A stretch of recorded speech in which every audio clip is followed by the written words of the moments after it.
अगर आप चाहते हैं कि 40-50 साल के बाद आपको ये ना कहना पड़े मेरा जीवन कोरा कागज कोरा ही रह गया। और आप अगर जिंदगी में कुछ बड़ा करना चाहते हैं, कुछ बड़ा बनना चाहते हैं, तो ये वीडियो आपके लिए है। मैं आपके लिए लेकर आया हूँ 10 learnings, 10 points from the book the habit of winning by mister Prakash Iyer. ये 10 लर्निंग्स या पॉइंट्स उन लोगों के लाइफ से ली गई है जिन्होंने लाइफ में कुछ उखाड़ा है, उन्होंने लाइफ में कुछ बड़ा करके दिखाया है। ये 10 पॉइंट्स मैंने टाइम स्टैम्प्स के रूप में भी डिस्क्रिप्शन और पिन्ड कमेंट में दे दिए हैं। आप जब चाहे उस पॉइंट पर स्किप कर सकते हैं या फिर किसी पॉइंट को फिर से देखना हो तो वो भी कर सकते हैं। वीडियो थोड़ी लंबी होगी लेकिन आपके लिए यूजफुल है, इसकी गारंटी मैं लेता हूं। तो बिना आपका और मेरा समय गवाए चलिए वीडियो को स्टार्ट करते हैं। पॉइंट नंबर 1, कभी कभी कुछ ना करना भी सही है। इस वीडियो को देखिए।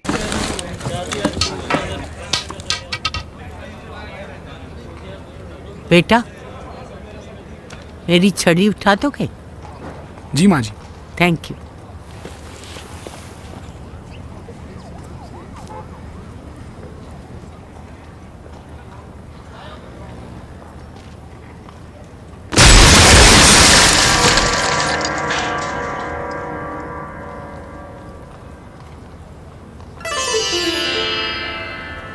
थैंक यू बेटा, अच्छा हुआ तूने कुछ नहीं किया।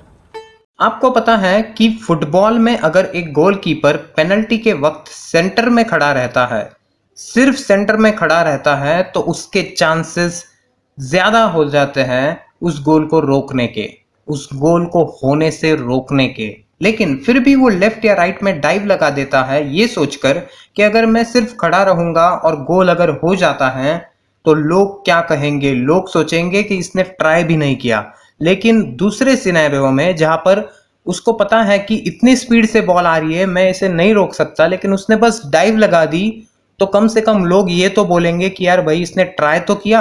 इसी गोलकीपर की तरह हम भी सोचते हैं और बस लोगों को दिखाने के लिए कुछ एक्टिविटीज करते हैं, कुछ ना कुछ करते रहते हैं, बल्कि कभी कभी कुछ ना करना ही समझदारी का काम होता है। तो बढ़ते हैं पॉइंट नंबर 2 की तरफ, कंफर्ट जोन एंड एनिमी। हम सबका कोई ना कोई कंफर्ट जोन होता है जिससे हम बाहर नहीं निकलना चाहते। लेकिन अगर आपको जिंदगी में सफलता पानी है, जिंदगी में सक्सेसफुल होना है, तो आपको इस कंफर्ट जोन को आज ही छोड़ना पड़ेगा। कुछ दशकों पहले जब पेप्सी और कोका कोला के बीच मार्केट शेयर के लिए लड़ाई चल रही थी, दोनों कंपनीज ने ठान लिया था कि ओपोनेंट को खत्म करना है। यही उनका मकसद था।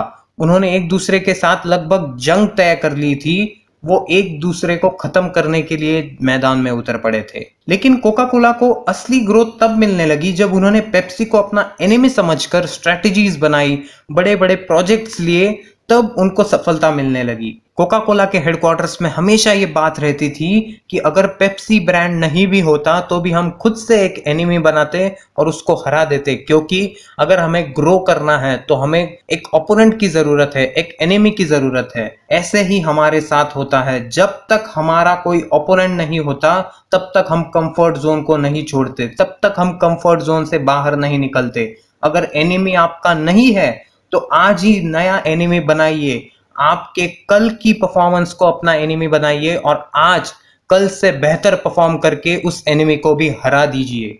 पॉइंट नंबर 3 है डोंट फॉरगेट एफ्स। आपके सामने ये सेंटेंस है, इसमें से आपको एफ काउंट करने हैं। इस सेंटेंस में कितने एफ है आप काउंट कीजिए।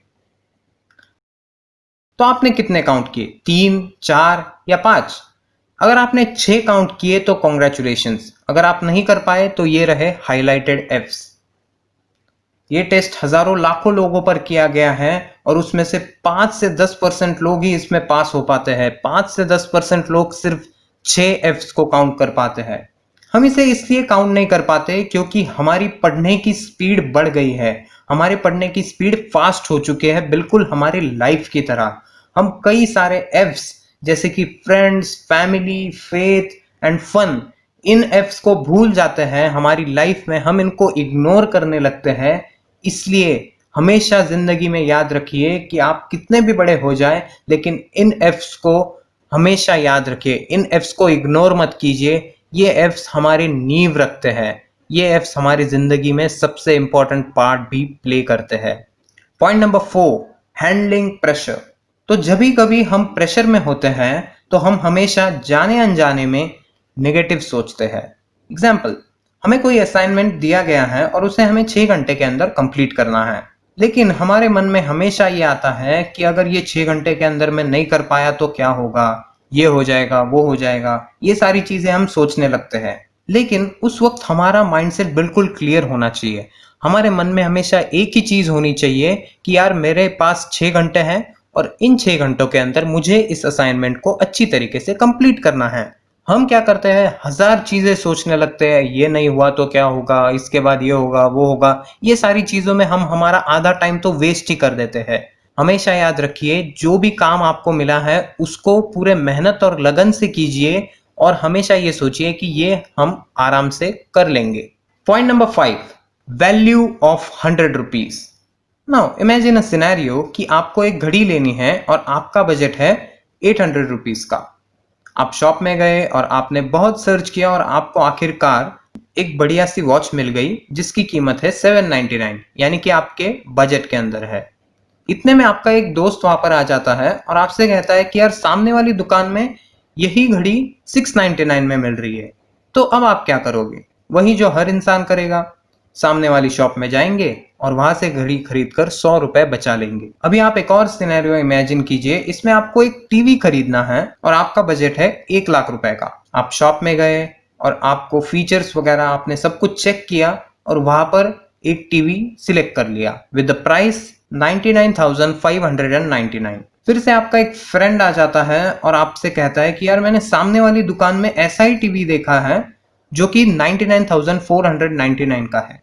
अब आप क्या करोगे? वही जो हर कॉमन इंसान करेगा, आप इसी दुकान से टीवी खरीद लोगे क्योंकि आप ऑलरेडी ऑलमोस्ट 1 लाख रुपया खर्च कर रहे हो और आप 100 रुपए के लिए भला क्यों सोचोगे? लेकिन सक्सेसफुल लोग हमेशा हर एक चीज को इक्वल वैल्यू देते हैं, चाहे वो किसी भी सिचुएशन में हो। अगर आप 100 रुपए को वैल्यू देते हो तो चाहे आप 1000 रुपया खर्च कर रहे हो या 1 लाख, वो वैल्यू आपके लिए हमेशा एक ही होनी चाहिए। क्योंकि भले ही आपको ये अमाउंट छोटा सा लगे, लेकिन फ्यूचर में इसकी इंपॉर्टेंस हमें तब पता चलती है जब हम किसी डिफिकल्ट सिचुएशन में पड़ जाते हैं और हमें उस छोटे से अमाउंट की रिक्वायरमेंट होती है। तो इसलिए हमेशा याद रखिए कि किसी भी चीज की वैल्यू हर सिचुएशन में हमारे लिए सेम होनी चाहिए। पॉइंट नंबर 6, जज बट वाइजली। इमेजिन करिए कि आप एक BMW शोरूम के लिए काम करते हैं। एक दिन आपके शोरूम में 2 लोग आते हैं जिसमें से एक ने सूट बूट पहना हुआ है और दूसरे ने धोती और कुर्ता पहना हुआ है। आप पहले किसे एंटरटेन करोगे? आप पहले किससे कांटेक्ट करोगे? ऑनेस्टली बताइए। ऑब्वियसली सूट बूट वाले को, क्योंकि हम हमेशा लोगों को अपीयरेंसेस और बॉडी लैंग्वेज से जज करते हैं। लेकिन मैं आपको गारंटी के साथ कह सकता हूं कि जिस इंसान ने धोती और कुर्ता पहना हुआ है उसके ज्यादा चांसेस है उस गाड़ी को खरीदने के, क्योंकि सक्सेसफुल लोग खुद को बेहतर समझते हैं, वो खुद को बेहतर जानते हैं और उनको किसी को भी शो ऑफ करने की जरूरत नहीं पड़ती कि मैं ऐसा हूँ वैसा हूँ, मेरा ड्रेसिंग सेंस अच्छा है। ये सारी चीजें उनको करने की जरूरत नहीं पड़ती। इसलिए हमेशा एक चीज याद रखिए कि कोई गुब्बारा आसमान में ऊपर जाएगा या नहीं, ये इस पर निर्भर करता है कि उसके अंदर गैस कौन सा है, ना कि इस पर कि उसका कलर कौन सा है। तो उसी तरह इंसानों का रहन सहन, कलर, कपड़े ये डिसाइड नहीं करते कि उनके अंदर टैलेंट और पोटेंशियल कितना है। इसलिए हमेशा लोगों को जज करने से पहले उनके साथ थोड़ा टाइम बिताइए। उनका जब तक आपको पूरा एक्सपीरियंस नहीं मिल जाता तब तक आप उनको जज मत करिए। तो बढ़ते हैं पॉइंट नंबर 7 की तरफ, आदत से मजबूर। एक जंगल में एक झील के पास एक बिच्छू था जिसे उस झील को पार करना था और उतने में उसको एक मेंढक दिखता है। उस बिच्छू ने मेंढक से कहा कि क्या तुम मुझे उस झील के पार ले जा सकते हो? फिर मेंढक ने कहा कि लेकिन तुमने अगर मुझे डंक मार दिया तो? बिच्छू ने जवाब दिया कि अगर मैं तुम्हें डंक मारूंगा तो मैं खुद भी तो डूब जाऊंगा। तो मेंढक ने सोचा यार बात तो ये सही कह रहा है, तो इसलिए वो मेंढक बिच्छू को अपने पीठ पर बिठा लेता है और तैरने लगता है। जैसे ही वो आधे रास्ते में पहुंच जाते हैं, बिच्छू उस मेंढक को डंक मार देता है और वो दोनों डूब जाते हैं। इस कहानी से हमें ये समझ में आता है कि बिच्छू का काम है डंक मारना और वो डंक मारेगा जरूर, भले ही कोई उसकी मदद कर रहा हो या नहीं, वो डंक मारेगा क्योंकि वो आदत से मजबूर है। इसलिए हमेशा ऐसे लोगों से दूर रहना चाहिए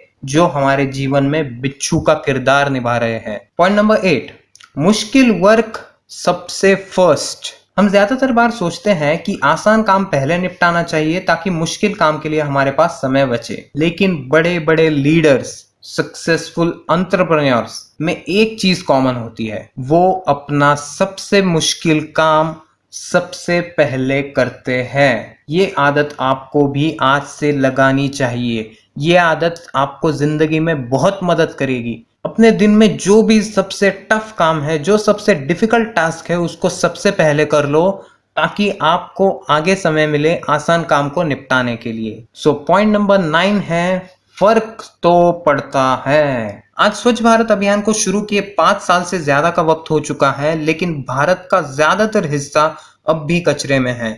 रास्तों पर कचरा, नदियों में कचरा, समंदर में कचरा, हर तरफ कचरा लोग फेंकते हैं। इसके पीछे हम ही लोग हैं जो ये सोचकर बाहर कचरा फेंकते हैं कि मेरे फेंकने या ना फेंकने से क्या फर्क पड़ता है। एक इंसान का कंट्रीब्यूशन बहुत इंपॉर्टेंट होता है और इसी का एक एग्जाम्पल है Jadav Payeng. Sorry if I am pronouncing it wrong, but ये इंसान बहुत ही इंस्पायरिंग है। उन्होंने एक पेड़ से शुरुआत की, पेड़ लगाते गए और आज 1360 एकड़ का पूरा जंगल इनके नाम से है। तो हमेशा याद रखिए कि आपका कंट्रीब्यूशन ना तो बड़ा है ना तो छोटा है, लेकिन वो इम्पोर्टेंट जरूर है। So now last but not the least, point number 10, use bad news. हम ज्यादातर बार बैड न्यूज छुपाते हैं इस डर से कि कहीं पता चल गया ये मेरी वजह से हुआ है तो मैं प्रॉब्लम में आ जाऊंगा, लेकिन ये करके हम एक्चुअली बैड न्यूज को वर्स्ट न्यूज बनने तक छुपाते हैं। बैड न्यूज को जितना हो सके उतना जल्दी बता देने से 2 फायदे होते हैं। एक तो वो न्यूज वर्स्ट बनने से बच जाती है और दूसरा उसे हम इम्प्रूव करने के लिए यूज कर सकते हैं। इसलिए मैंने कहा यूज बैड न्यूज। तो हमेशा एक चीज याद रखिए कि बाकी क्वालिटीज के साथ साथ बैड न्यूज को हैंडल करना भी एक क्वालिटी है जो हमारे अंदर होनी चाहिए। वो स्किल है जो हमारे अंदर होनी चाहिए, क्योंकि जितना अच्छे से हम बैड न्यूज को हैंडल कर सकते हैं उतना वो हमारे लिए बेहतर होता है। तो यही 10 पॉइंट्स या लर्निंग्स मैं आपके साथ शेयर करना चाहता था from the book the habit of winning by mister Prakash Iyer. इन 10 पॉइंट्स को मैंने यहाँ पर लिस्ट डाउन कर दिया है, आप इसका स्क्रीनशॉट भी ले सकते हैं। अगर आपको ये वीडियो पसंद आता है तो लाइक और शेयर जरूर कीजिए, और आपको अगर कोई भी सजेशन हो, क्वेरी हो तो नीचे कमेंट्स में बताइए। और साथ ही साथ अगर आप चैनल पर नए हैं तो चैनल को सब्सक्राइब करने के बाद बेल आइकन को दबाना बिल्कुल ना भूलें, ताकि हमारी कोई भी वीडियो आप मिस ना कर पाए। धन्यवाद इस वीडियो को देखने के लिए। जय हिंद, वंदे मातरम।